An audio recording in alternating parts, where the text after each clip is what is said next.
దేశంలో రికార్డు స్థాయిలో విద్యుత్ ఉత్పత్తి జరుగుతుందన్నారు కేంద్ర మంత్రి కిషన్ రెడ్డి. విద్యుత్ కోతలు లేని నవభారత్ నిర్మిస్తున్నామని చెప్పారు. పీఎం కుసుమ్ ద్వారా వ్యవసాయ పంపు సెట్లకు సోలార్ విద్యుత్ అందిస్తున్నామన్నారు. రైతులు తమకు కావలసిన విద్యుత్ను తామే ఉత్పత్తి చేసుకోవచ్చని చెప్పారు.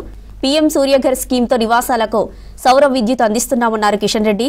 రైతుల ఆదాయం రెట్టింపు చేయడానికి కేంద్రం కృషి చేస్తుందని చెప్పారు. దేశంలో విద్యుత్తుకు సంబంధించి రికార్డు స్థాయిలో విద్యుత్ ఉత్పత్తి జరుగుతూ ఉంది. 500 గిగావాట్స్ పవర్ జనరేషన్ దేశంలో ఈరోజు జరుగుతుంది. దాంట్లో 74% థర్మల్ పవర్ ద్వారా మా మినిస్ట్రీకి సంబంధించినటువంటి కోలు ఆధారితమైనటువంటి థర్మల్ స్టేషన్స్ లో పవర్ జనరేషన్ జరుగుతూ ఉంది. ఇది విద్యుత్ ఉత్పత్తిలో హైయెస్ట్ ప్రొడక్షన్ ఈరోజు దేశంలో ఉంది. మా థర్మల్ పవర్ సెంటర్స్లలో విద్యుత్ ఉత్పత్తి ఆపాల్సిన పరిస్థితి ఏర్పడింది. అంత ఎక్సెస్ పవర్ ఈ రోజు అందుబాటులో ఉంది. దాని కారణంగా మా కోలు బొగ్గు ఏదైతుందో అది 11 నుంచి 16 రోజుల స్టాక్ ఉండాలి రెగ్యులర్ గా.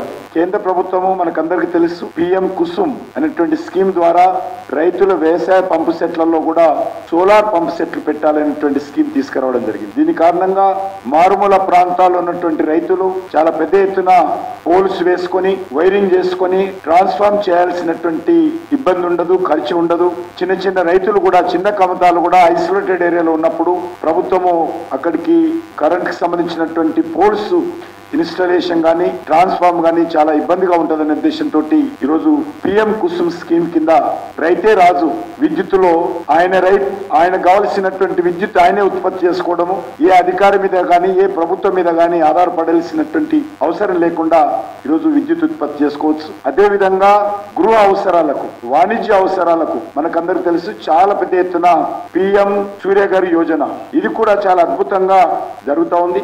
నివాస గృహాలు కమర్షియల్ భవనాలకు కావలసినటువంటి సౌర విద్యుత్తు అందించేందుకు కేంద్ర ప్రభుత్వము చేపట్టినటువంటి ఈ కార్యక్రమము నిర్దేశించినటువంటి సమయం కంటే ముందే రీచ్ కావడం జరిగింది.